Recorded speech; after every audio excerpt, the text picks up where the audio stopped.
Russia has spies. Is that news? Yeah. China has spies. Is that news? We're in a cyber time.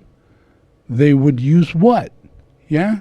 People in cars and driving around and stealing stuff and carrying little micro cameras like we see in the movies. Or would they sit in a room with a computer and hack and get your camera and get the lock and get everything, and, just like you can't imagine.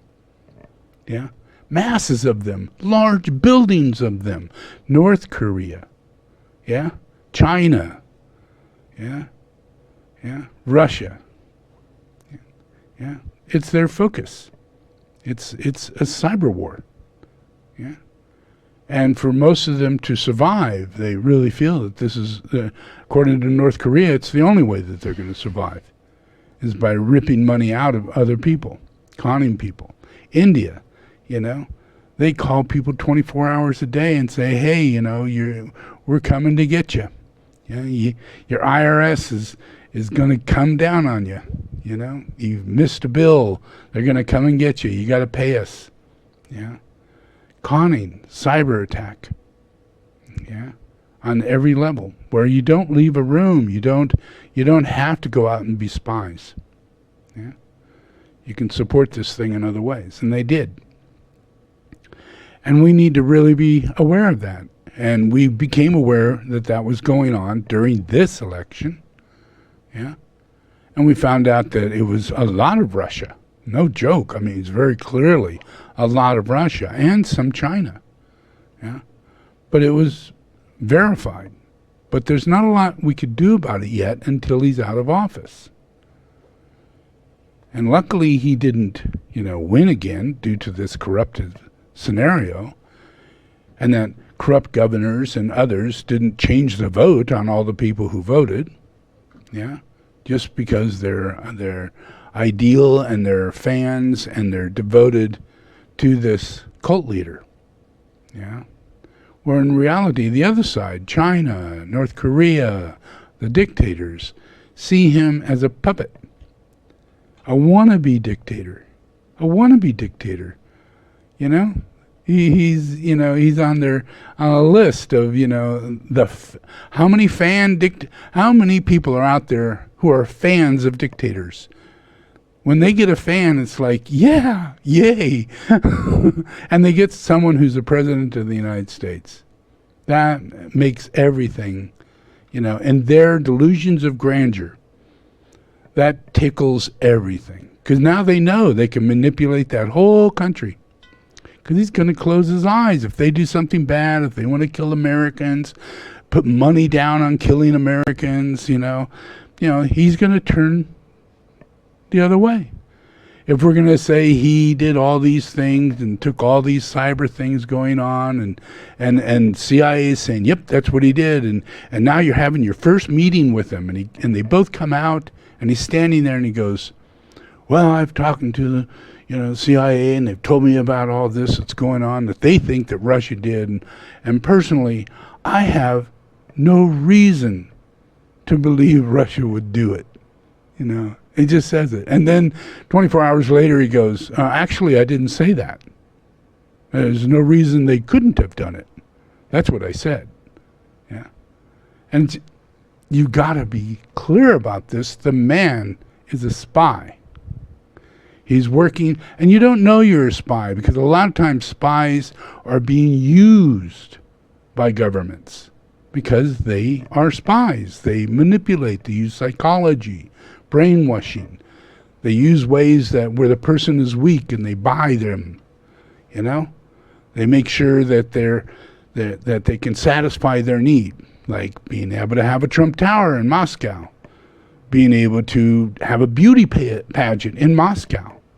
These aren't coincidences. These are realities. Yeah. So let's take a look at Mr. Trump's little bit of history that got him to be this president here.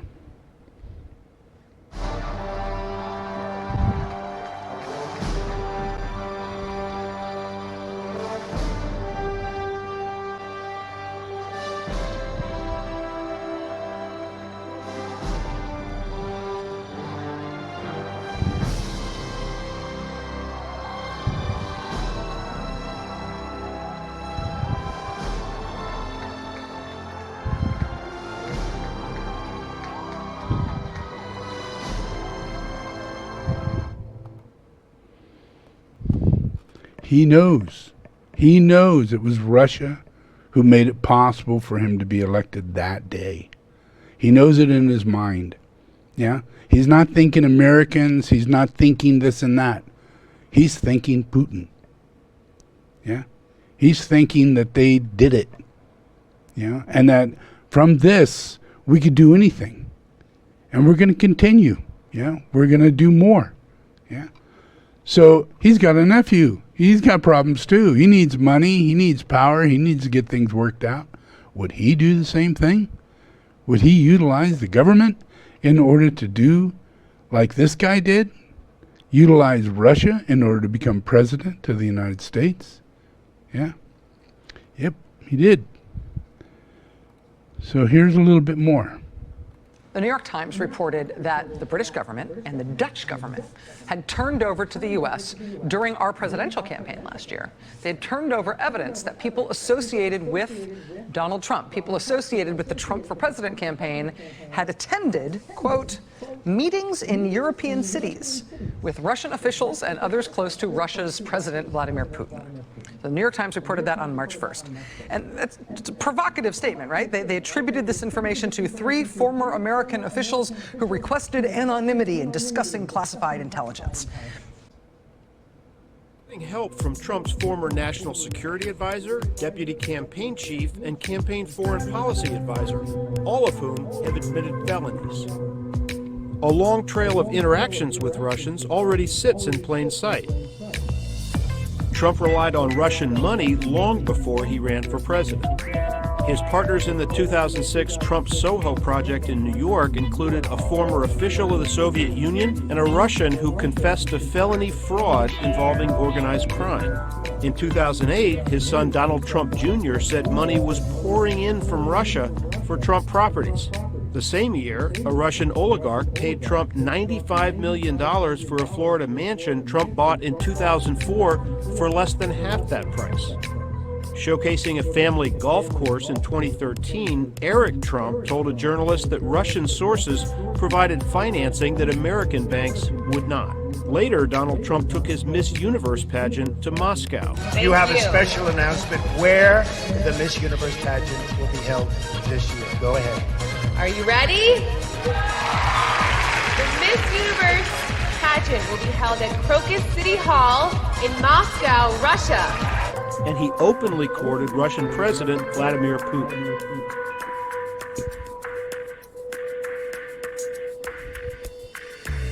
Through his lawyer, Michael Cohen, Trump sought to develop real estate in Moscow while running for president. The stuff in Ukraine is shady. You were on like the wrong side of a people's revolution that the United States is trying to support now. In the country, I was the guy who negotiated the deal that brought them into Ukraine, into Europe. As his 2016 campaign chief, Trump chose Paul Manafort, who lived in Trump Tower and got tens of millions of dollars from Putin allies in Ukraine. As national security advisor, Trump chose Michael Flynn, who got $45,000 to join Putin at this December 2015 dinner in Moscow. As foreign policy advisors, he named 30-year-old George Papadopoulos and Carter Page, who'd been identified by U.S. officials as a potential Russian spy. Were you in email chains with Papadopoulos? Probably a few, yeah. Were you in email chains with him about Russia? It may have come up from time to time. Again, you know, there's nothing major, yeah. Soon after becoming a Trump advisor, Papadopoulos communicated with a professor in London who said Russians had email dirt on presidential candidate Hillary Clinton. Weeks later, Russians sent word that they had dirt on Clinton directly to Donald Trump Jr. He replied, "I love it," and arranged a June meeting at Trump Tower. Manafort and Jared Kushner joined him at that meeting with a Russian lawyer linked to the Kremlin. After that, Democratic Party emails that U.S. intelligence agencies say were stolen by Russia were publicly released by front groups. Trump publicly asked Moscow for more. Russia, if you're listening, I hope you're able to find the 30,000 emails that are missing. Then in August, Trump's friend Roger Stone predicted trouble for Clinton aide John Podesta. And weeks later, Podesta's stolen emails were also released. Throughout the campaign, Trump spoke warmly of Putin. We're going to have a great relationship with Putin and Russia. But his campaign ridiculed the idea that Russia might be interfering in the election to help him, even after Donald Jr.'s Trump Tower meeting in June.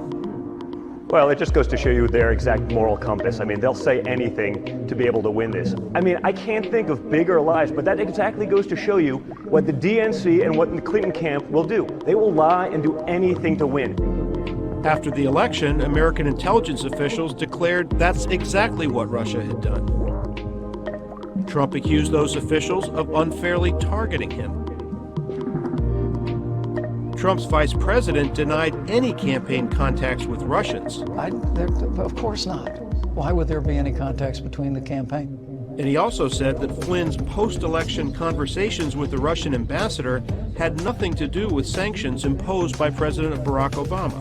I talked to General Flynn yesterday, and the conversations that took place at that time were not in any way related to new U.S. sanctions against Russia or the expulsion of diplomats. Now Flynn has sworn under oath that was a lie.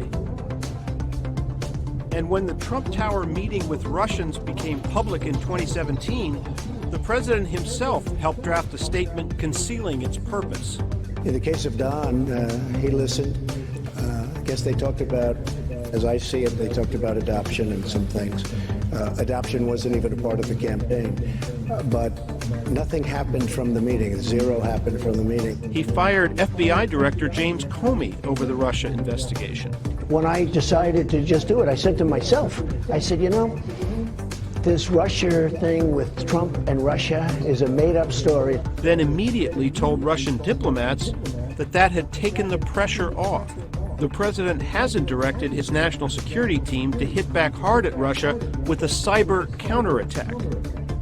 I believe that President Putin has clearly come to the conclusion there's little price to play here. Bingo. And that therefore I can continue this activity. Yes. Will President Trump pay a price? The list of prosecution targets has drawn closer to Trump. Prosecutors have now seized evidence from Cohen, his personal lawyer. The Swiss pharmaceutical giant Novartis now admits it paid more than $1 million to Cohen's company, even though it knew Cohen wasn't helping their interests in Washington. AT&T has acknowledged paying $600,000. At both companies, executives linked to those payments have left their jobs. The company they paid is the one Cohen used to pay hush money to porn star Stormy Daniels. Who else paid Cohen's company? The investment firm Columbus Nova, run by the cousin of Russian billionaire Viktor Vekselberg, who's close to Vladimir Putin. Not only did Vekselberg attend that December 2015 dinner with Putin and Flynn, he also attended Trump's inauguration as president. So did Natalia Veselnitskaya, the Russian lawyer who 7 months earlier had met with top Trump campaign officials at Trump Tower. President Trump's final line of defense remains intact. He has not been charged with any crime. In congressional testimony released in May 2018, his son Donald Trump Jr. said, "I did not collude with any foreign government and did not know anyone who did." But neither Congress nor Robert Mueller has interviewed President Trump yet. Yep. He's not the president of the United States. Yeah. And that'll be found out. And he'll go to prison. And it'll be something you're not going to be able to believe, the outcome of the way things are going to roll. Yeah. And it's a lot of it is due to the fact that as I've been teaching all along, discernment and discrimination is a difficult reality. It's part of enlightenment. It's part of initiations.